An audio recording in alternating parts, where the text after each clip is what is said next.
Good afternoon, and this is probably our first time going out in the afternoon para mag-market kasi meron kaming plano bukas na mag-picnic. Kapag ka maganda ang panahon ulit, we'll go out to the park. Yan. So, this morning, na-receive lang namin itong in-order namin na mat. Medyo malaki siya. This is 2x2, 2 meters by 2 meters. So, online ko siyang binili and tinitesting namin yung size. And napakalaki niya guys, napakalaki. Kasyang-kasya ang 3 tao, pwedeng humiga. When I lie down, I can watch my wire.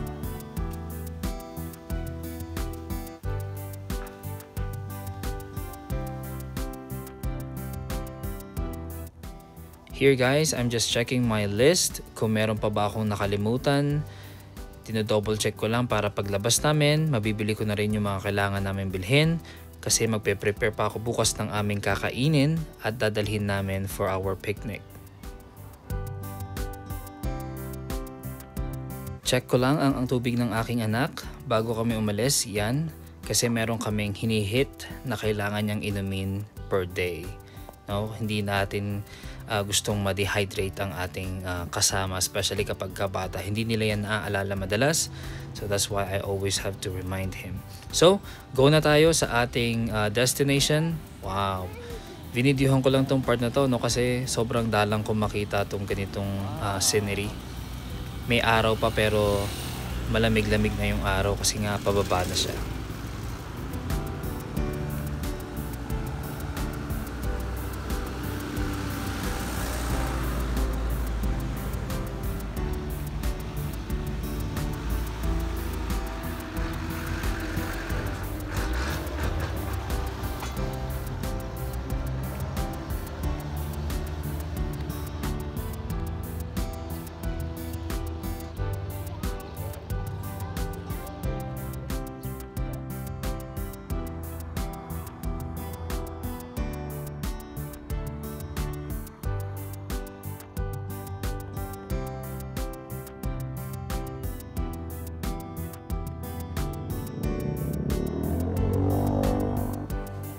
So dito muna tayo guys sa ating mga usual na puntahan. Fruit section muna kasi ito yung pinaka malapit sa amin.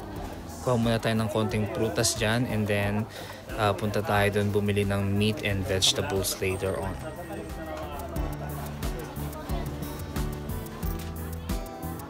Dito rin sa area na to ang usual na puntahan ng mga turista, especially yung mga galing baba. Kasi nandito na nakaparada ang ating mga gulay, yan o. Sa gilid natin at mga pasalubong. So most of our tourists here hindi nila alam kung paano pumunta sa hilltop, or some of them hindi talaga pumupunta doon kasi medyo mas malayo. Dito mas malapit na, nakalatag na lahat and magkakatabi na lahat ng pwede nyo mapilian. Mga pasalubong, of course napakadaming gulay, mga jams, and syempre pa yung strawberry, no, hindi mawawala yan. Yan yung palaging dinudumog. Ito strawberry yan guys, no? Sobrang daming taong nakapalibot. Strawberries.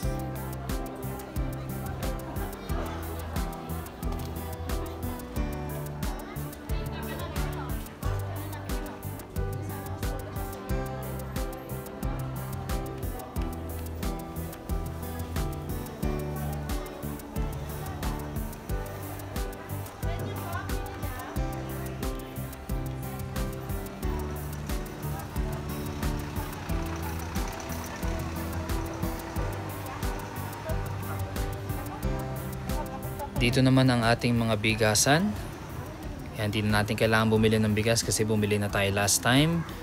So, diretso lang tayo dito and we'll take the right turn. And then, akyat tayo at tawid ulit tayo papunta dun sa bilihan ng karne.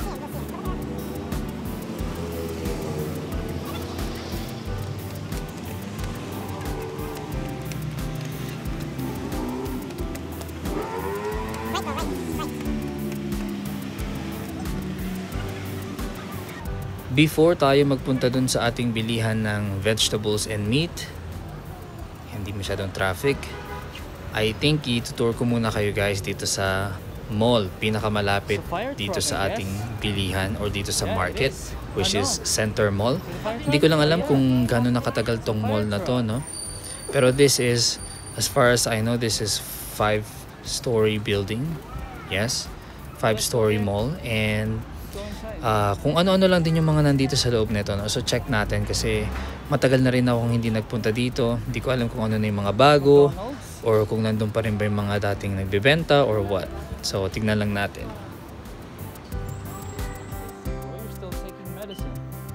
So ang entrance natin, hindi ako magkakamali, meron tayong 3 entrances dito. Ito yung second floor. Itong pinasukan natin, ground floor.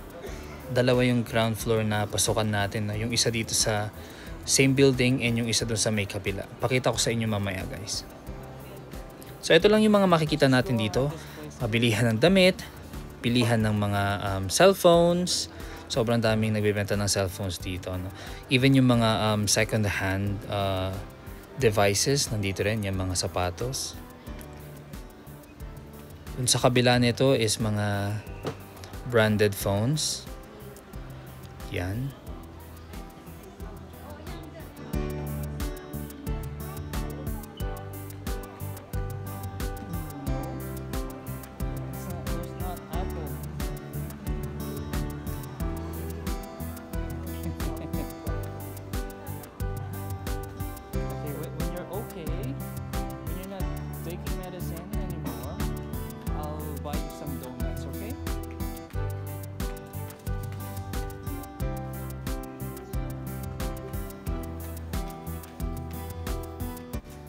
Isang store din yan na I think bilihan yata ng mga customized items, mga pwedeng pangregalo or pasalubong, something like that. And of course this one is also the same. So from here guys, akyat kami sa may top floor and doon kami ulit magsisimula ng aming tour. So ito yung pinakataas. Yan, may mga bilyaran, and dito sa side na to is yung ating, ano bang tawag sa ganung place, no? For bowling. Yan. So, pumunta kami dito, wala masyadong tao. Pwede nyo invite yung mga friends nyo, dito kayo guys maglaro. Kasi, ibang experience to eh. Hindi usual yung bowling sa Baguio. I think dito lang yata may bowling sa area ng Baguio. Kaya, yun pala, this place is air-conditioned. Sa may bilyaran hanggang dito sa may bowling. Air-conditioned yan lahat guys. So, very comfortable. So, baba tayo ng konti. Okay, this is the 4th floor. Yan guys, yung mga bargain. Sobrang daming wagwag. Sapatos, damit. Yan dun, hanggang yan sa dulo. Yan, hanggang dun sa dulo. I think 3 times or twice pa lang yata ako nagpunta dito. Especially dun sa loob-loob, no? Naghahanap kami ng mga damit before for events. So maraming stores din na sarado. Maraming spaces na bakante dito sa floor na to. Yan.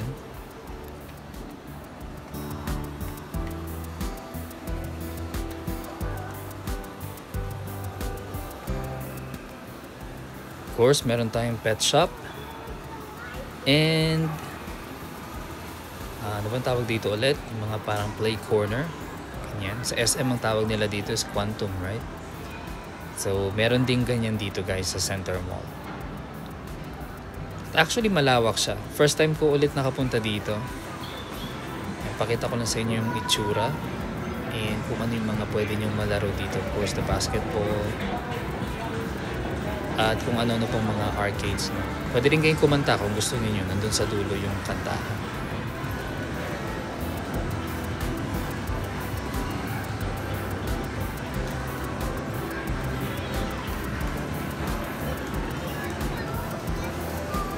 What's this?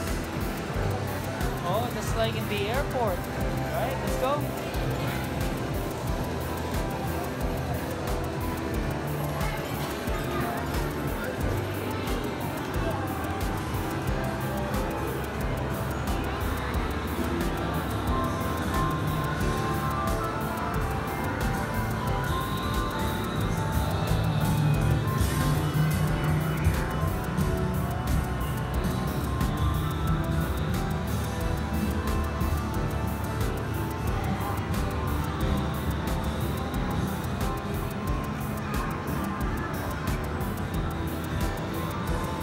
And meron tayong extension dito sa kabila. And I believe itong extension na to is for kids. Most of them are for kids. Itong mga laruan dito. You like to try Yeah. to play? Come here. Hockey. It's like hockey, bro.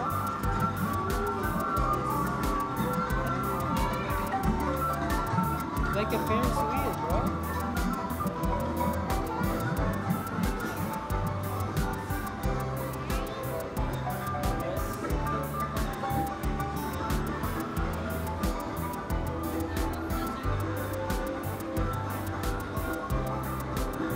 Let's go.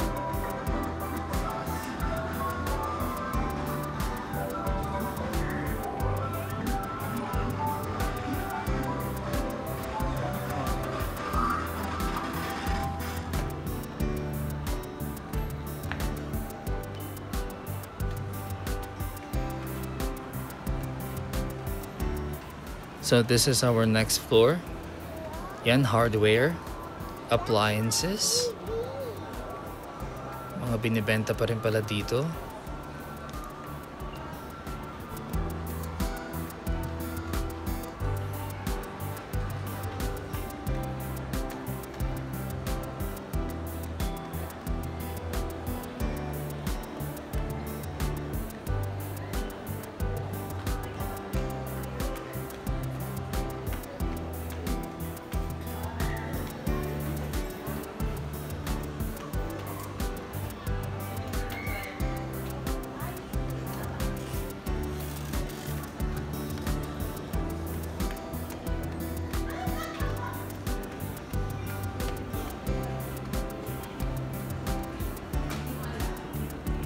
Pa tayo mag-escalate.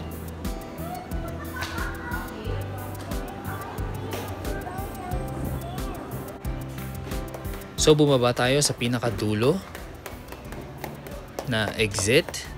Yan, meron din ditong musical store. Of course, for computers. And yan. Ito na yung labasan. Exit. Left. Ito rin yung kabilang exit. And pag dinire-diretso natin daw, guys, lalabas tayo dun sa isang fast food. And dun na rin yung aming way para pumunta ng meat shop o ng vegetable shop na usually namin pinagbibilhan. Wow.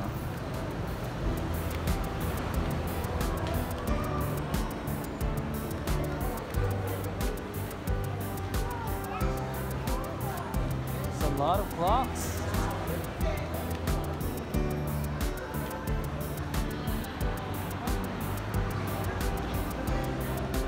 Who would want to buy some clocks?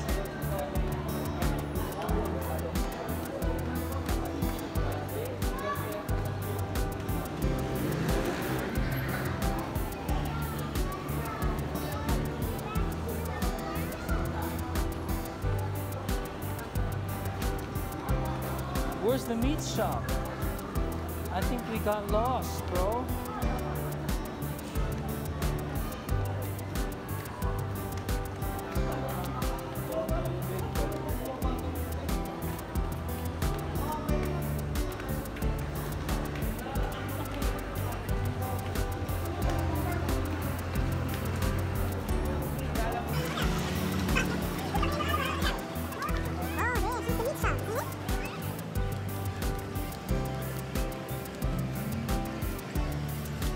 You're right, bro. You're right. Wow! So since it's Friday today at hapon na po kami lumabas, yan. Dami guys nakapila. Gaantay sila ng jeep. Ito rin ang ating sistema dito sa Baguio, no? So akyat tayo papunta ng supermarket pero hindi tayo pupunta dun sa kabila. Puntahan natin tong unang building.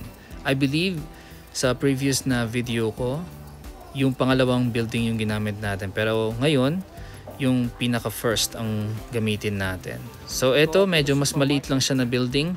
And by the way, ang weird lang talaga dito sa area na to guys, no?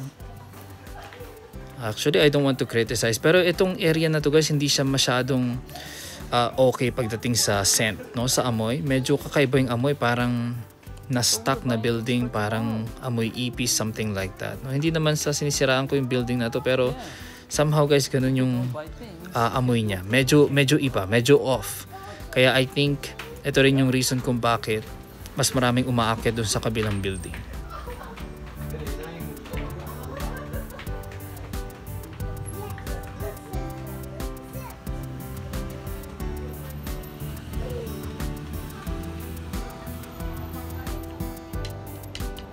Si baby.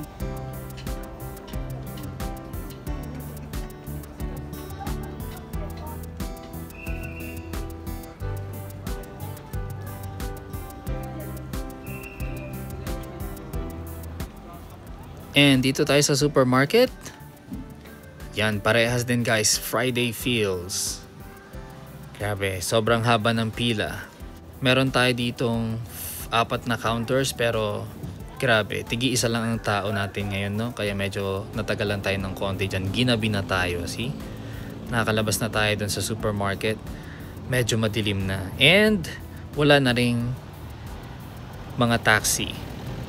Yan. Tulad nga ng minention ko last time, pagka mga ganitong peak time or rush hours, pagka mga ganitong araw, talagang sobrang mahirap ang taxi natin. Kaya tatry nating bumaba dun sa session and tignan natin kung may masasagap tayong signal. Kasi no chance na to guys, kailangan na naming mag-grab kung possible.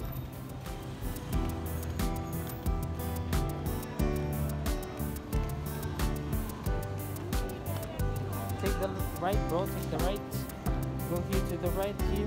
To my right. To my right. Yan.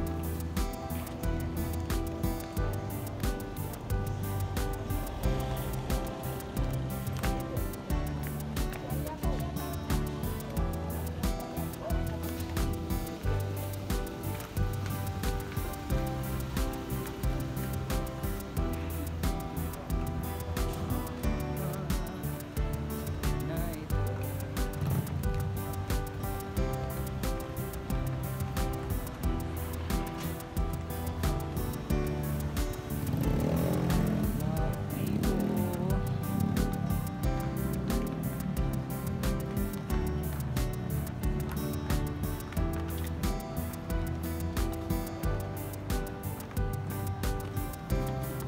So lower session tayo guys. Tingin tayo kung meron tayong makukuhang signal dito. Kasi for sure yung mga taxi wala na talaga. Pero after a few minutes, kailangan natin bumaba kasi wala talagang signal na mahagap. Dito sa Baguio na may mga SIM cards lang guys na may signal. Pero yung dalawa kong SIM card, apparently talagang sobrang mahirap ang signal. Hindi ko ba alam kung bakit ganun, no? Isa pang di ko maintindihan is yung ibang taxis dito. I know they have their own reasons, pero yung iba dito kapag peak hours, holidays, weekends, mga peak seasons, mga ganyan, may makikita ka mga taxis na wala namang laman pero hindi sila magsasakay. So hindi namin maintindihan kung bakit ganun, no? I know siguro kailangan nila ng umuwi or what, pero talagang natsyempo na kapag kailangan mo kumbaga at sa mga ganung oras, talagang wala kang makukuhang mga sasakyan, no? Ang weird lang, di ko maintindihan yung part niya. Yung iba naman sasabihin lang nila naka-grab daw sila, pero pag tinignan mo naman yung jeep, wala naman silang grab sticker, diba? So parang di mo talaga din alam eh. So ang tingin ko lang rin talaga, personally, my opinion lang, is namimili lang din talaga yung mga ibang taxis, especially kapag yung pupuntahan mo is matraffic, medyo malayo, yan talagang hindi sila magsasakay. Go, go, go, go, go, go.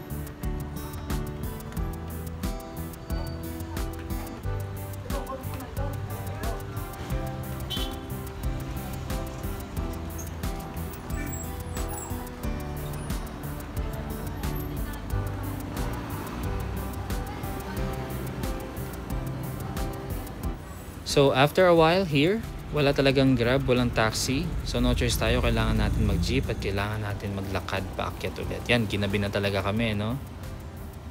Medyo madilim na. So alam na guys, kung magbabakasyon kayo dito sa Baguio or bago ka pa lang dito, huwag kang lalabas ng peak hours. mga rush hours na ganito, no? Especially kapag kailangan mo ng taxi. Kasi sobrang mahirap magantay.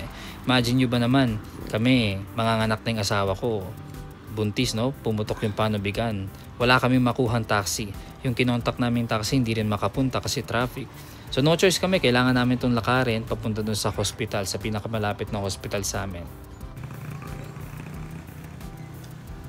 Anyway, mamadali kaming umakyat kasi meron pa ako guys kaklasihin mamaya-maya pagdating namin ng bahay. Of course, kailangan ko pang i-prepare or ayusin itong mga pinamili namin. No? Yan, nagutom ang aking anak pagdating namin.